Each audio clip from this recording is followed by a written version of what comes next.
Hi everyone, my name is Steve Kuniak, and I was originally scheduled to present at the SASH conference this year with Dr. Delmonico and Joe. Unfortunately, because of my work schedule, I got called back, and so I won't, obviously, I'm not attending.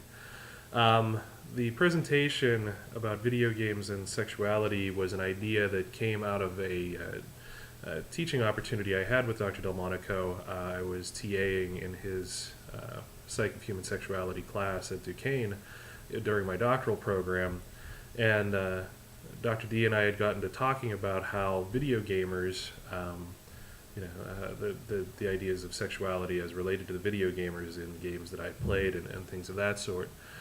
So that's actually my area of interest in counseling. I myself am a video gamer. We call ourselves gamers for short. And my doctoral dissertation is on that topic.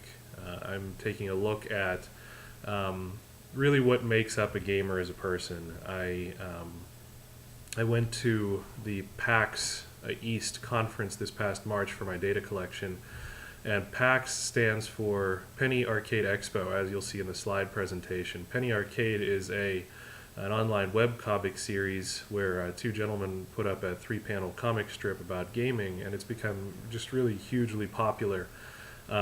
They were able to attend various gaming conventions over the years and thought that this was something important to bring to the average consumer, and so that's how PAX was developed. At PAX, you see between 60 and 80,000 gamers who converge on these events, and it's become so big that they have multiple venues. There's PAX Prime, which is in Seattle, Washington. PAX East is in Boston, and then just this year they had their first international conference, PAX Aus, which is in Australia. And like I said, the PAX conventions draw in 60 to 80,000 people over a 3-day weekend, and just spending time together socializing. Now, I've experienced the stigmas associated with gaming. I've been a gamer since I was probably about 3 years old, and I've played just about everything that's out there, and I've not really felt any negative sort of consequences for those actions. In fact, in college, gaming is what got me tied into the group of friends that I met, and I'm actually still very close with those people today. I just found that everything that seems to be out there about gaming and all the negative consequences of gaming and everything you see on the news just doesn't seem to be a part of my experience. So when it came time for my dissertation, I had talked to Dr. Delmonico about exploring gaming, and together we came up with the idea that I keep referencing gamers in our discussion, but there's really not a lot of scholarly data out there about what a gamer really is. So in working with my committee, I took a look at demographic information that would be important for understanding gamers.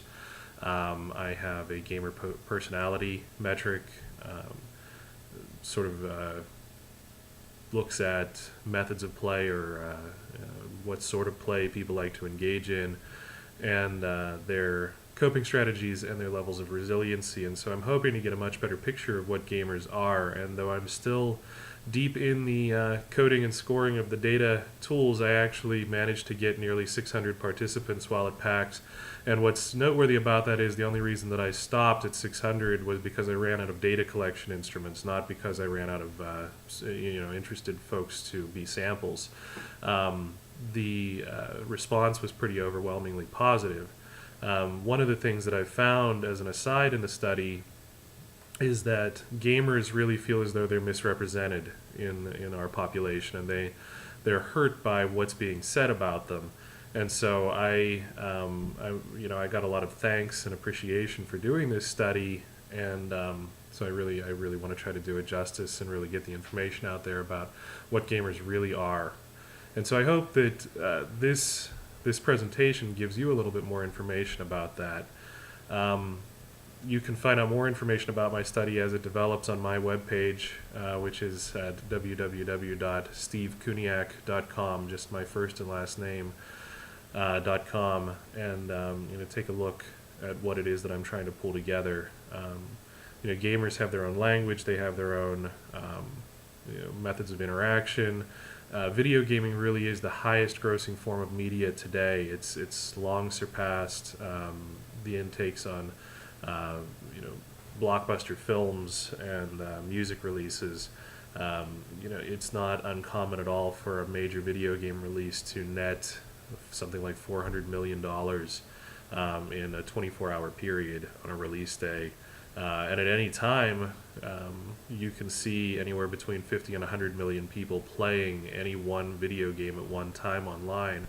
There was actually some data recently out that the number of servers that are available for the new Xbox that's set to come out in November far surpasses the number of servers that existed in the world in the early 90s.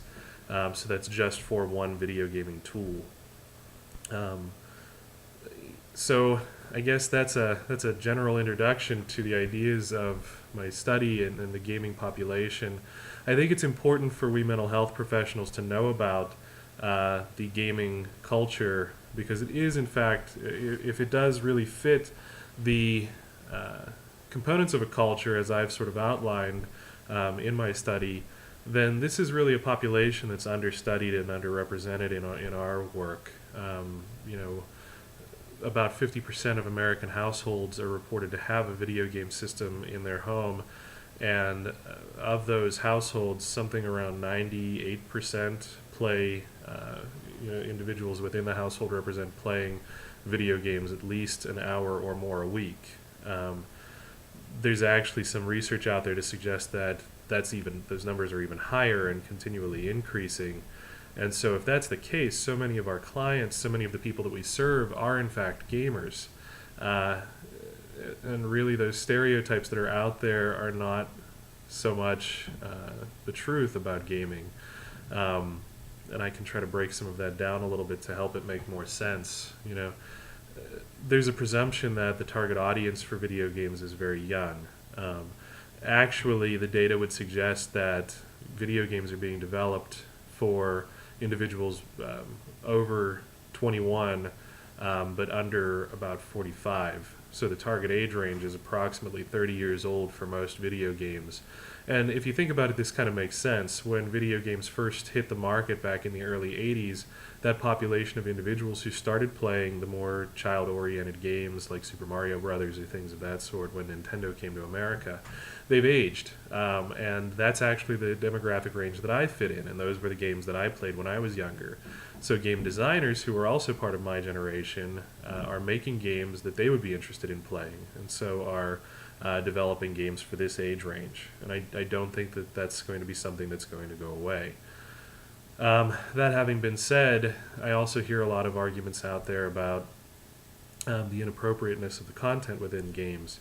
Again, the developers are making these games for adults. The games are actually rated for adults. I've included in this presentation a breakdown of the rating system for video games, and they are actually enforced. When I go to a GameStop to pick up whatever copy of whatever it is that happens to be coming out this week, I get carded, just like if I would be buying cigarettes or adult content at any other store. I get carded for the games that I pick up that are released for mature audiences.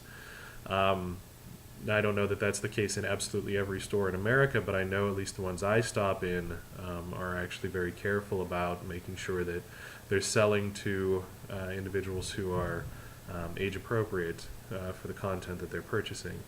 I also hear a lot about gamers being antisocial. You get the discussions on media and news programs about gamers being individuals who live in their mom's basement. And though that's not completely untrue, I'm sure that there are some folks who do isolate and who do attempt to hide away for their gaming experience. That's not really the norm nowadays. Multiplayer gaming is huge in the market, and like I was saying, there's it's very common to log online and see 100 million people playing together online, and that's no small number. Gamers will identify as being social. They go to these conventions to be together. Sometimes they spend entire days at the convention center simply playing video games with each other in convention halls that are set up for them.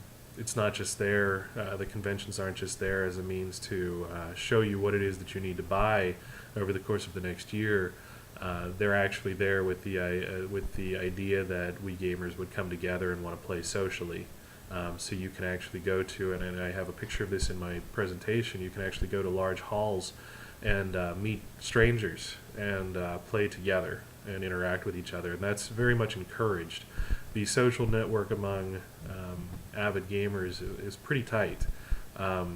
There always seems to be this draw to meet other people and interact with other people. So I would say that notion of gamers being isolationist is actually pretty false. But we don't have the data to back that at this point, so that'll be another study, I think, on my end as I continue working here. As well, though, there are individuals who struggle with different mental health needs. It can be as simple as anxiety. It can be as complex as acute schizophrenia. But there are games that are being developed to deal with those needs. There's a writer named Jane McGonigal who I've cited pretty heavily in my dissertation. Her book, Reality is Broken, talks about individuals leaving real worlds to find virtual worlds to meet their needs. So you'll hear a little bit in this presentation about the motivations for playing in game. That some of it is wish fulfillment, some of it is that we get to live out our fantasies in the game, but in other cases there's something else about the game that's meeting a need for us, and so we don't often know much about what that is. So I'd like to continue working and finding out more information about what player motivation has to do with game selection and amount of time played. But the truth is that game developers are seeing that people are getting their needs met, and some game developers have actually had their own mental health struggles and are representing that in games. Jane McGonigal herself developed a game called Super Better, which she used to help herself deal with concussion symptoms after she was in a mountain biking accident. There's a gentleman who is chronicling the struggle that his son is going through as his young son has developed cancer. It's called That Dragon Cancer, at least that's the working title at this point. And it's about the emotional struggle of parents who are working through all of the needs that their child has experienced and watching this child that they love so much deteriorate. That's a far cry from the shoot 'em up games that always get represented in the media. But these people have real struggles, and they're finding games to be the avenue with which they convey that pain and that need. I've talked to folks while I was at PAX even about how they treated their bipolar disorder diagnosis or their depression diagnosis through social gaming, that they found an outlet there and people who understood them there that would not have understood them otherwise. And they found that social networking helped them to cope with their struggle. Additionally, the social interactions that go on at these conventions seem to be very therapeutic. And Dr. Delmonico can mention to you, I've talked to him a few times about a crowdfunding campaign I'm putting together in an effort to sort of develop a gaming wellness program, something that hasn't existed before. Since this is really an underserved population in my eyes, I feel as though there's need to have counseling services that are geared towards this population. We would do it with any other culture, and I really do feel that gaming is an independent and specific culture. So this, I think, kind of wraps up my thoughts, some of the anecdotes that I would want to share about gaming. I will share, though, too, I do lectures occasionally for Western Psych. Western Psychiatric Institute is a large psychiatric hospital in Pittsburgh, and they do a lot of educational programming for social service workers within the community. I do a lecture on technology and its ethical considerations with counseling, and I always end with gaming because I've actually used gaming in my counseling practice. I've worked with young people who've struggled with communication, and so we use the game as a medium for communication. I've worked with children who have various other psychological blocks, and so they won't talk to me on a counseling session. But if I put in Halo, one of the more popular video games out there, and we go into a level editing program, while we're building a level, they'll talk to me. They find comfort within that environment. So I've used gaming as a counseling service to some degree. I've also, I educate people around this notion of using games and the utility of games, but also I just want people to be aware of what's out there. Now, unfortunately, because I'm not at the convention with you all, I can't show you some of the games like I would typically do in one of my lectures. I would encourage you to check out what's out there, and if you're curious, please contact me. I can link you with YouTube videos or other information about gaming if you'd like to see how it plays out. But while I was doing one of these lectures, I was showing someone scenes from Minecraft, a very popular game that's out there right now. The entire premise of the game is about building. And I actually have a YouTube video within the presentation to show you a Minecraft build. People can put together really complex architectural structures in Minecraft, and it's simply an 8-bit video game. Everything's blocks. It's like being in a Lego world. So I was playing some Minecraft for this lecture group that I was involved with, and one of the individuals in the front row had commented that my gun looked really weird in the game. And long story short, because there are no guns in Minecraft, there are bows and arrows and there are swords for use with hunting, but there's not really a combat system in Minecraft per se. I figured out with her help what she was seeing was the block that I was holding in my hands, the stone block. It wasn't a gun, and she and several other people in my lecture group were blown away by the fact that this was not a violent game, that in fact there were games that were not violence oriented. So I do share all of this with people because I do think there are so many misconceptions, and I myself am so immersed in the gaming culture. I forget sometimes what people don't know about gaming. So if you have questions, I would really encourage you to reach out. I'd love to talk about it.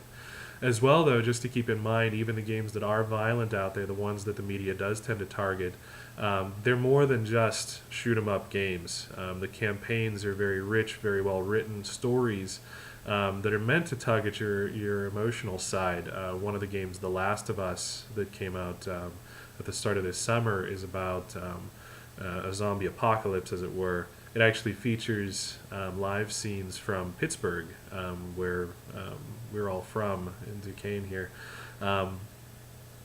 Pittsburgh's known for its zombies. But The Last of Us is a game that many people struggled with playing for long periods of time, not because of the violence that was in the game, but because of the emotional struggle that the main characters had to go through within the game. It was simply a little bit too much. It made people really think about what they would do if their family was in danger. One of the folks who writes articles that I read online actually said that he was compelled to get back to tucking his kids in at night because of his experience in playing The Last of Us.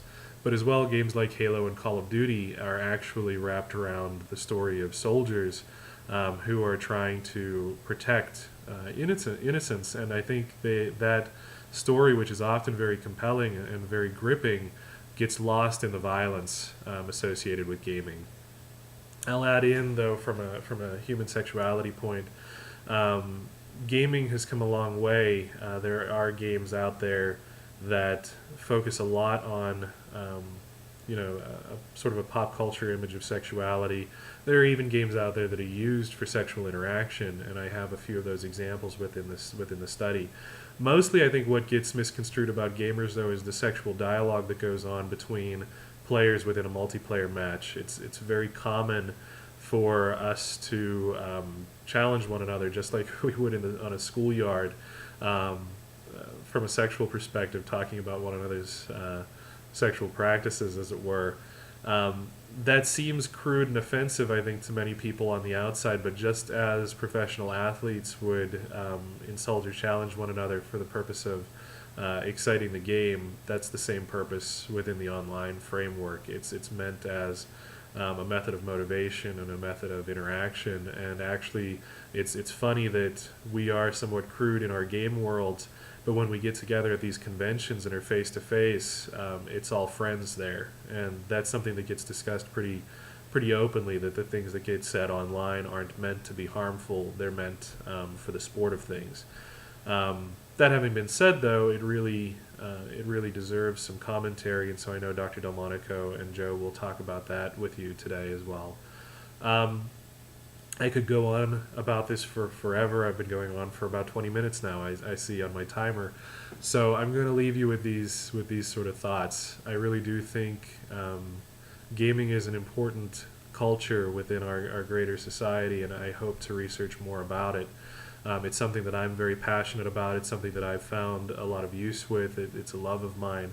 And I'm glad that you decided to come into the lecture room to hear about this today. And I'm so very sorry I can't be there in person. I would encourage, though, for you, if you have questions, to please get in contact with me. Dr. Delmonico and Joe can direct you to my contact information. Like I said, there's contact links on my webpage, www.stevekuniak.com. I'm pretty searchable online as far as all of that goes, and I really do want to be a help for understanding this culture that I feel so passionate about. When my research is finally finished, hopefully very soon here, I hope to have all the data compiled within a few weeks now that I've got things rolling. I'd really love for you all to read it and let me know what you think. That having been said, I hope you enjoy the rest of the conference, and again, I hope you enjoy the lecture that I helped put together here. And take care and have a good day.